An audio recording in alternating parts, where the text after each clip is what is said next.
আমরা স্পষ্টভাবে জানাচ্ছি, ক্যান্টনমেন্টের কোন প্রেসক্রিপশন দিয়ে স্বাধীন তদন্ত কমিশনের কাজ মিডিয়ার মেনে নেবে না। আর যদি সুস্থ তদন্ত আমরা চাচ্ছি অধিকার, আমরা চাচ্ছি প্রকৃতম অপরাধীদের শাস্তি, আমরা চাচ্ছি নিরপরাধ জেলবন্দীদের মুক্তি। প্রিয় ভাইরা, আপনারা এইভাবে শান্তিপূর্ণভাবে আন্দোলন চালিয়ে যান, ইনশাল্লাহ হাসিনার সেই কালো আইনের বিচার বাদ হতেই হবে, হতেই হবে। আমরা স্পষ্টভাবে জানাচ্ছি, ক্যান্টনমেন্টের কোন প্রেসক্রিপশন দিয়ে স্বাধীন তদন্ত কমিশনের কাজ মিডিয়ার মেনে নেবে না। আর যদি ক্যান্টনমেন্টের প্রেসক্রিপশন দিয়ে স্বাধীন তদন্ত কমিশনের কাজ পরিচালনা করে থাকেন, তাহলে এই মিডিয়ার এখন থেকে ওই তদন্ত কমিশন এবং ওই বিচার এখানে আমরা বয়কট বলে ঘোষণা করে দিলাম। মাননীয় আলম ফজলুদ্দার স্বাধীন তদন্ত কমিশন, আপনি বিডিআরের মহাপরিচালক ছিলেন। মাননীয় স্বরাষ্ট্র উপদেষ্টা মহোদয় জাহাঙ্গীর স্যার, আপনি বিডিআরের মহাপরিচালক ছিলেন। আপনারা বিডিআরের প্রতি সদয় হয়ে আসুন, আপনারা প্রমাণ করে দেন, আপনারা প্রমাণ করে দিন। আপনারা কোন বাহিনীকে দুই চোখে দেখেন না, এখন আপনাদের সময় এসেছে এটা প্রমাণ করা। আপনারাই প্রমাণ করে দেন এই সরকার শ্রেষ্ঠ, এই বিচারের মাধ্যমে আপনারা প্রমাণ করে দেন।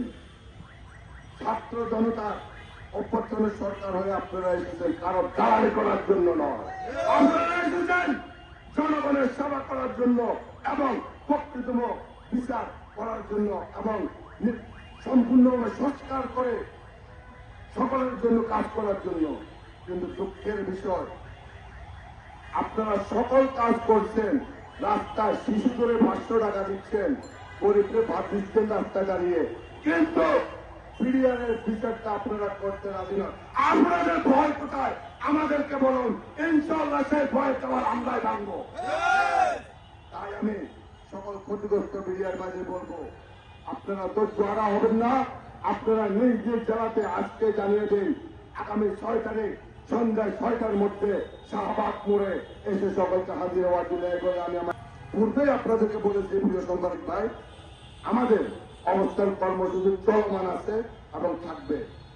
আমরা আগামী সোমবার শান্তিপূর্ণভাবে আমরা মাননীয় প্রধান উপদেষ্টার সাথে সাক্ষাৎ করার জন্য যমুনা ভবনে আমরা পদযাত্রা করবো শান্তিপূর্ণভাবে। এরপরেও যদি না করেন, তাহলে আমরা ঢাকায় ঢোকার প্রতিটি রাস্তা প্রয়োজনে আমরা অচল করে হলেও আমরা এই আমাদের অধিকার আদায় করব। এই শান্তিপূর্ণ অবস্থান কর্মসূচি শাহবাগের রাজপথে করে যাচ্ছি। আমাদের আজকে পর্যন্ত সরকারের প্রতি দৃষ্টি আকর্ষণ ছিল যে আমাদের সাথে বসে একটা শান্তিপূর্ণ সমাধান করার জন্য, কিন্তু আমরা আশাহত হয়েছি। আমরা দেখতে পাচ্ছি সরকারের তরফ থেকে কোনো সাড়া শব্দ আমরা পাচ্ছি না।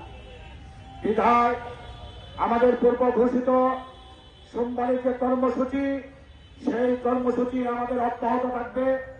আগামী সোমবার আমরা ঢাকার রাজপথে শান্তিপূর্ণ পদযাত্রার মাধ্যমে প্রধান উপদেষ্টার বাসভবন যমুনা উপভূমিতে আমরা রওনা দেব ইনশাআল্লাহ।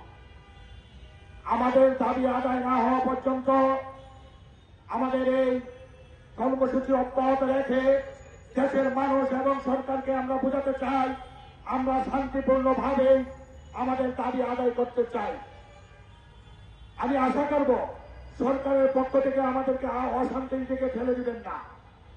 যদি অশান্তির দিকে ঠেলে দেন, তাহলে আমাদের দাবি আদায় করার জন্য সাংবিধানিকভাবে যতটুকু ক্ষমতা আছে, সেই ক্ষমতা আমরা এই ঢাকার রাজপথে প্রয়োগ করব ইনশাআল্লাহ। আমরা আগামী সোমবারের কর্মসূচিতে বাংলাদেশের সকল আইন শৃঙ্খলা বাহিনী, বাংলাদেশের সকল রাজনৈতিক দল এবং দেশের সাধারণ জনগণের সহযোগিতা চাই।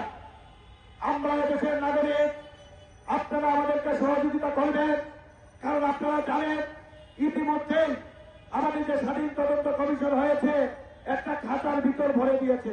খাতাটা কি? 2 ধারা। এই খাঁচার ভিতর পাখি উড়ে পাখি বলতেছে উনি স্বাধীন। খাঁচার ভিতর পাখি কোনোদিন স্বাধীন হয় না স্যার, দুয়ের ওয়াদার খাঁচা ভেঙে ফেলতে হবে, নতুবা আমরা আমাদের ন্যায় বিচার থেকে বঞ্চিত হব। তাই আজকে এই শাহবাগের রাজপথ থেকে আমার বিডিআর ভাইদের প্রতি আহ্বান রইল, আপনারা যে যেখানে আছেন আপনাদের পরিবার নিয়ে আপনারা প্রস্তুত হন।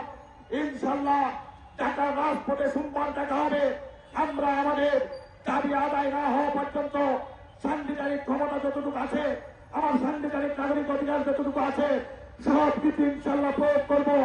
আমাদের দাবি আদায় না হওয়া পর্যন্ত আমাদের এই সংগ্রাম, আমাদের এই আন্দোলন, আমাদের এই দাবি আদায়ের আহ্বান থেকে যাবে। ইনশাল্লাহ ইনশাল্লাহ দেখা হবে সোমবারের রাজপথে, দেখা হবে মিছিলে মিছিলে, দেখা হবে স্লোগানে স্লোগানে, দেখা হবে শান্তিপূর্ণ পদযাত্রায়। উপস্থিত অধিবেশন মিডিয়ার সদস্য সবাইকে আসসালামু আলাইকুম। আমি সারা বাংলাদেশের 2009 সালের 25-26 ফেব্রুয়ারি ক্ষতিগ্রস্ত মিডিয়ার সদস্যদের আহ্বান জানাচ্ছি, বিশেষভাবে অনুরোধ করছি, আপনারা যে যেখানেই থাকেন না কেন সারা বাংলাদেশ থেকে আগামী 6 তারিখ সন্ধ্যার ভিতরে বাংলাদেশ জাতীয় জাদুঘরের সামনে এসে উপস্থিত হন এবং আমাদের শান্তিপূর্ণ পদযাত্রাকে সহায়তা করুন। আরো বলতে চাই, সরকার যদি আমাদের সাথে কথা না বলেন আর আমাদেরকে কোনো প্রকার আশ্বাসের বাণী না দেন, তাহলে আমরা অবশ্যই আগামী 7 তারিখ সোমবার সকালবেলা আমাদের প্রধান উপদেষ্টা মহোদয়ের বাসভবনের উদ্দেশ্যে পদযাত্রা করব শান্তিপূর্ণভাবে, যাতে আমরা প্রধান উপদেষ্টা স্যারের সাথে সাক্ষাৎ করতে পারি এবং আমাদের দুঃখ দুর্দশাগুলো বলতে পারি। এই বলে